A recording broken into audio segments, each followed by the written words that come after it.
Storage அதிகமாக இருக்குது. மறுபடியும் ஸ்டார்டிங் ஆகிடுச்சு. அது கொஞ்சம் எல்லாமே இன்றைக்கி எப்படியாவது கடையில் கொடுத்தாது ரிலீவ் பண்ணோம்.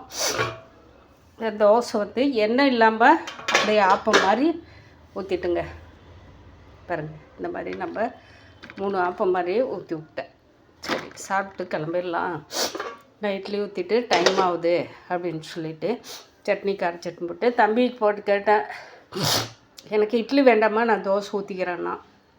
சரி, 3 இட்லிக்கோசரம் என்ன பாத்திரத்தை தூக்கி வைக்கிறதா, ஏன்னா மத்தியானத்துக்கு எடுத்துகிட்டு போகிற மாதிரி இருந்தால் 7 இட்லி ஊற்றிச்சேன்னா இப்போ ஒரு 4 இட்லி, மத்தியானத்துக்கு 3 இட்லி சாப்பிட்ருவேன்.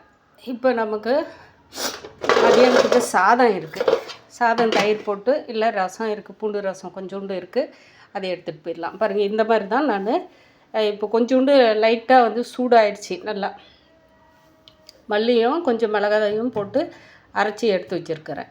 இந்த மாதிரி நமக்கு தேவைக்கு அப்பப்போ மிக்சிலே போட்டு எடுத்துக்கலாங்க. நான் இப்போ மிக்சியில் போட்டு தான் எடுத்து வச்சுருக்கிறேன். இதை இப்போ நம்ம கொஞ்சம் ஜல்லடு பிடிச்சி கடைசியில் அந்த தூளும் போட்டு நம்ம அரைச்சிட்டோம்லான்னா சரியாக போயிடுது. இதை எனக்கு வந்து நான் இப்போ எடுத்து அந்த இப்போ வீடியோ இப்போ எப்படி விழுந்துருக்குன்னு தெரியல. அது போட்டு பார்த்தா தான் தெரியுங்க வீடியோ எவ்வளோ கட்டாக இருக்குதுன்னு சொல்லிட்டு. இப்போ நம்ம எடுத்து பார்க்கும்போது தெரியும். அதாவது வந்து நம்ம தேவைக்கு ஒரு இது இப்போ நான் எடுத்து வச்சுருக்கிறது எனக்கு குறைஞ்சது 2 மாதத்துக்கு மேலே வரும். 2-3 மாதம் வரும். நான் இப்போ எடுத்து வச்சுருக்கிற பொருள் நான் அரைச்சது. நான் சும்மா 1 மாதம் சொன்னேன்.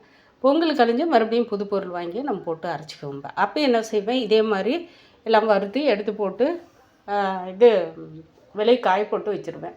வெளியே வந்து இன்னொரு சுவிட்சு பாக்ஸ் இருக்குது, அங்கே எடுத்துகிட்டு போயிட்டு போட்டு அரைச்சி அப்பப்போ ஜல்லட் பிடிச்சி மீதி பண்ணி இதே மாதிரி தான் நான் வச்சுக்குவேன்.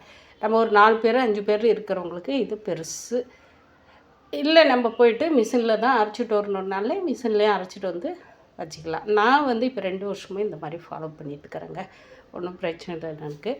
டக்கு டக்குன்னு நமக்கு தேவை இருக்கும்போது எக்ஸ்ட்ரா நான் எதுக்கு சொல்கிறேன்னா, இந்த நம்ம வரமல்லி, நம்ம வீட்டில் வரமிளகா இருந்துச்சுன்னாவே, ஜீரகம் இருந்தாவே, நம்ம எப்போ தேவைப்படுதோ தீந்துருச்சுன்னா டக்குன்னு கொஞ்சோண்டு லைட்டாக வறுத்து அப்படியே மிக்சியில் போட்டு அரைச்சி நீங்கள் இப்போ இது வச்சு பார்த்தாவே நமக்கு 1 மாதத்துக்கு பக்கம் வந்துடுங்க. இது நம்ம பார்க்குறதுக்கு அப்படி இருக்குது. இது பெரிய ஜாரு. ஏன்னா அந்தளவுக்கு நம்ம இப்போ இதில் வந்து ஒரு 2-3 ஸ்பூன் தாங்க வரும்.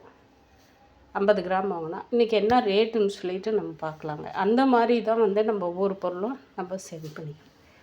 ஒரே வேலையை முடிஞ்சதுங்க. பாருங்கள், உங்களுக்கு யாராவது நான் காலையிலேருந்து அடுத்தது பிடிச்சி லைக் பண்ணுங்கள், இல்லை திட்டுங்க. பாய் மக்களே.